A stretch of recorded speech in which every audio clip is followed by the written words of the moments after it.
बड़े पैमाने का ये होलसेल होगा, लगभग 7,800। नया रायपुर को बृहद रूप से बसाने की हमारी तैयारी है।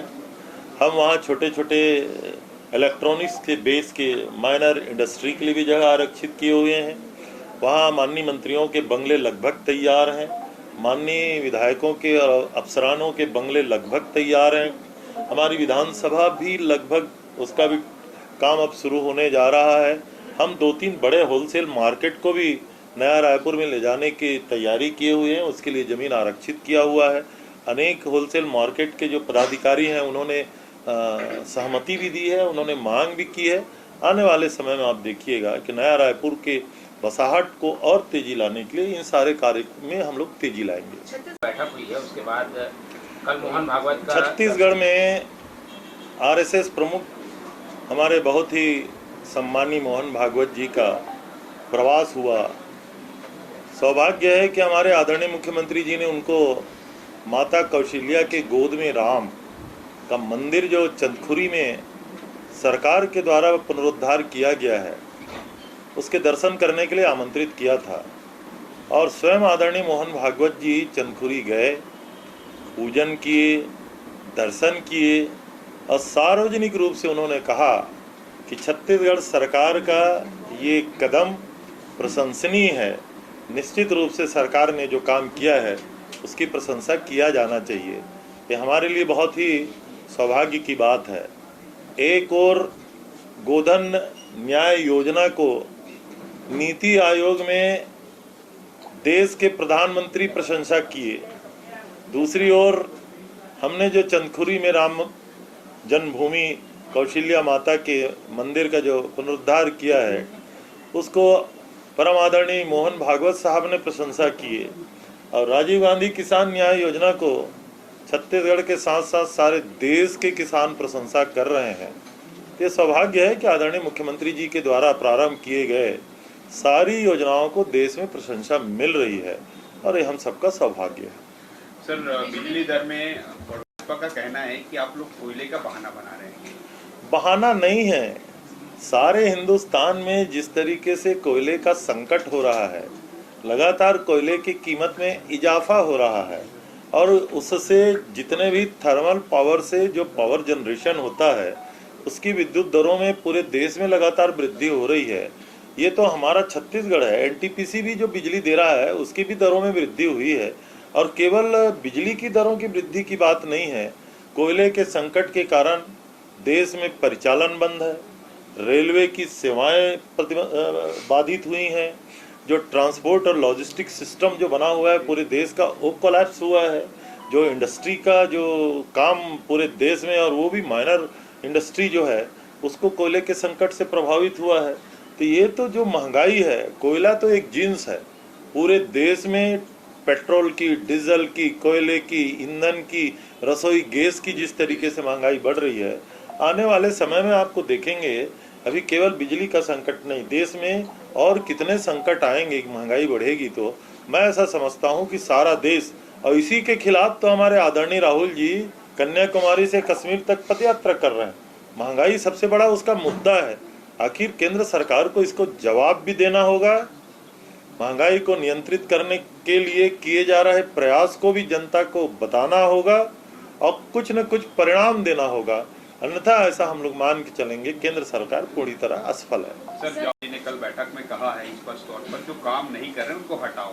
कुल मिलाकर हटाने की रणनीति जो है बीजेपी कर रही है, क्या लगता है कि हटाने की रणनीति अभी छत्तीसगढ़ में विगत 4 महीने से भारतीय जनता पार्टी में केवल हटाने का क्रम चल रहा है। इसके पीछे उनके पुराने प्रभारी आदरणीय पुरंदेश्वरी जी का एक बड़ा बयान था कि छत्तीसगढ़ के मुख्यमंत्री पिछड़े वर्ग से आते हैं और वो किसान हैं, इसका मुकाबला भाजपा कैसे करेगी, ये उन्होंने अपने प्रदेश स्तरीय बैठक में सार्वजनिक तौर पे कहा। उसी के भय से अब छत्तीसगढ़ में बदलाव की बयार भारतीय जनता पार्टी में शुरू हुई है। पुरंदेश्वरी जी को ही बदल दिया गया, अब जामोहन साहब आए हैं और नेता प्रतिपक्ष बदल दिए गए, भारतीय जनता पार्टी के अध्यक्ष बदल दिए गए, युवा मोर्चा के अध्यक्ष बदल दिए गए। अब ये लगातार उनका बदलाव जारी है। लेकिन जो पुरंदेश्वरी जी का प्रश्न है कि भूपेश बघेल जी किसान हैं और सारे फैसले किसानों के हित में ले रहे हैं, तो बदलाव में भी दुर्भाग्य है कि ना तो नारायण चंदेल जी किसान हैं और ना अरुण साव जी किसान हैं। तो भारतीय जनता पार्टी और कितने बार बदलाव करेगी, ये बड़ा प्रश्न चिन्ह है, यक्ष प्रश्न है। सर, वो छत्तीसगढ़ पहुंची हुई थी, आज पत्रकार वार्ता की है उन्होंने और तमाम आरोप लगाए, सरकार के मैनिफेस्टो तक पे सवाल उठाया है और साफ तौर पे कहा है कि इस सरकार ने शराबबंदी के वादे किए थे लेकिन शराबबंदी नहीं हुई, उल्टा ऑनलाइन बिक्री हुई है जिसकी वजह से डोमेस्टिक केसेस जो है, डोमेस्टिक वायलेंस के केसेस बढ़े हैं। अब आदरणीय आई हैं, वो छत्तीसगढ़ के कांग्रेस का घोषणा पत्र लेकर आई हैं कि परम सम्मानीय प्रधानमंत्री श्री नरेंद्र भाई मोदी जी का घोषणा पत्र लेकर आए हैं। ये तो उन्हीं की समझ में आना चाहिए। घोषणाओं को पूरा कौन ने नहीं किया। मोदी जी ने एक लाइन कहा था कि काला धन आएगा और 15 लाख आपके खाते में जाएगा, और जिस दिन 15 लाख आपके खाते में जाना शुरू हो जाएगा, आधी समस्या हिंदुस्तान की यूं ही समाप्त हो जाएगी। तो परम आदरणीय जो ये बयान दे रहे हैं, उनसे मेरा अनुरोध है कि अपने पिछले घोषणा पत्र को केवल पलट के पढ़ लें और केंद्र की सरकार से अगर उनमें हिम्मत है, भारतीय जनता पार्टी के किसी नेता में कोई हिम्मत नहीं है, लेकिन अगर उनमें थोड़ी भी हिम्मत है तो देश के परम सम्मानीय प्रधानमंत्री जी से आग्रह करें कि अपना केवल एक घोषणा पूरा कर दें। लाख की खेती को बढ़ावा देने के लिए अब सरकार जो है केसीसी दे रही है, जो किसान है।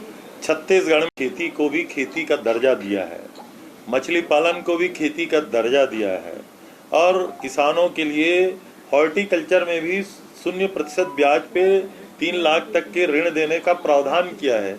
ये किसानों की स्वावलंबन बनने की दिशा में, उनको आत्मनिर्भर बनाने की दिशा में सरकार के प्रयास हैं, और इससे लाख की खेती को बढ़ावा मिल रहा है। लाख की हम प्रोसेसिंग भी कर रहे हैं। हमारे जो एसएचजी की महिलाएं हैं, हमारे केवीके से जो जुड़े हुए लोग हैं, हमारे गौठानों से जो जुड़े हुए महिलाएं हैं, उनको हम लाख की प्रोसेसिंग करने की यूनिट भी दे रहे हैं।